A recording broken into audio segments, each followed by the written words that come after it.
Ever wondered how celebrities vacation? Picture this, you're Taylor Swift, fresh off the European leg of your record-breaking Eras tour, and your beau is Travis Kelce, the charismatic NFL superstar. Where do you go to unwind?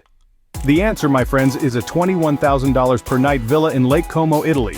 Yes, you heard it right, 21 grand a night. Makes your last Airbnb stay seem like a tent in the backyard, doesn't it? This isn't just any villa. We're talking about the historic Villa Sola Cabbiati. You know, the kind of place where you don't just get a room key, you get a butler. A butler. Most of us can't even get our cats to acknowledge our existence, and they're living it up with a personal Alfred Pennyworth. And it doesn't stop there. They also have housekeepers, a chambermaid, and a private chef. A private chef, folks! Meanwhile, the rest of us are debating if it's socially acceptable to have cereal for dinner 3 nights in a row. But let's not forget about the villa itself. A private pool, lush gardens, and views of Lake Como that would make a postcard jealous. It's the kind of place where every Instagram picture looks like a Renaissance painting.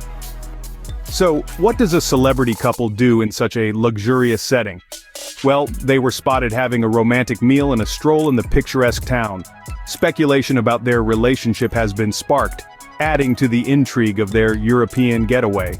To sum it up, Taylor Swift and Travis Kelce's Italian vacation is just like yours, only with more butlers and fewer arguments about who forgot to pack the sunscreen. It's a world of private pools and personal chefs where the views are breathtaking, and the price tag, well, let's just say it's not exactly in the bargain vacation category.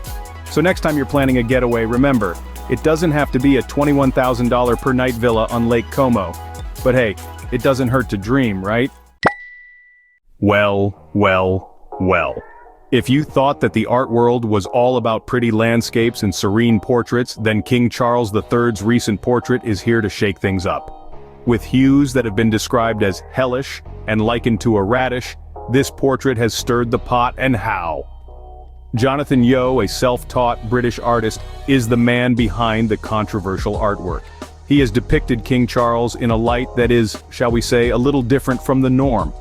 The portrait, drenched in red and pink, has been described as everything from a symbol of Charles's transformation to king to a visual representation of a tampon. Yes, you heard that right. You can't make this stuff up, folks. Now, some might say that the portrait is a bold statement, a daring departure from the traditional royal portraiture. Others, however, have not been so kind. Critics have been as colorful as the portrait itself, throwing around terms like hellish and radish-like with reckless abandon. But here's the kicker.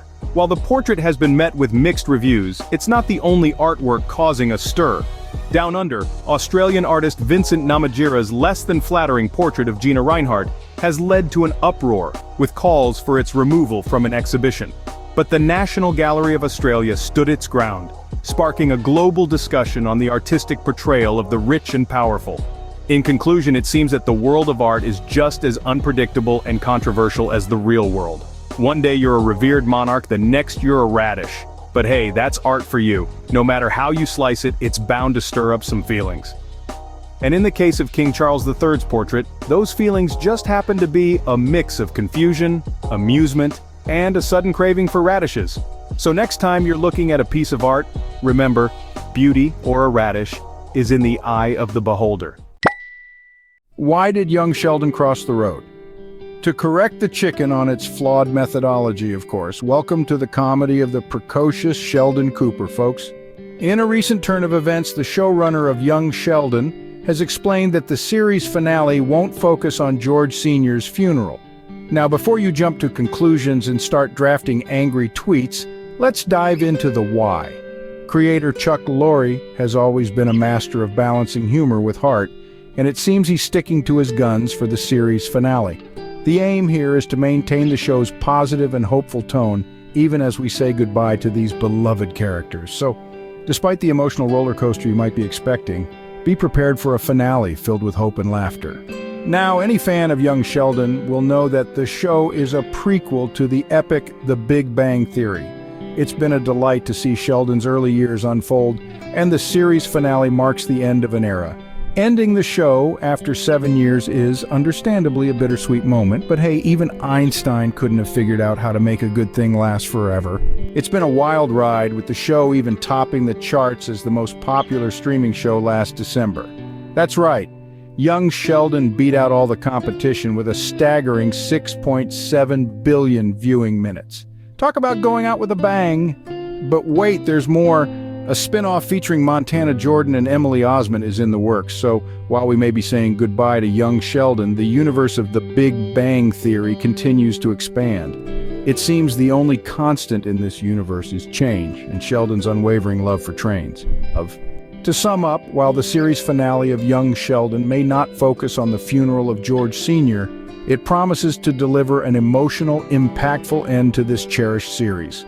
So brace yourselves for a finale that balances emotional depth with moments of hope and humor, and remember, as Sheldon would say, bazinga!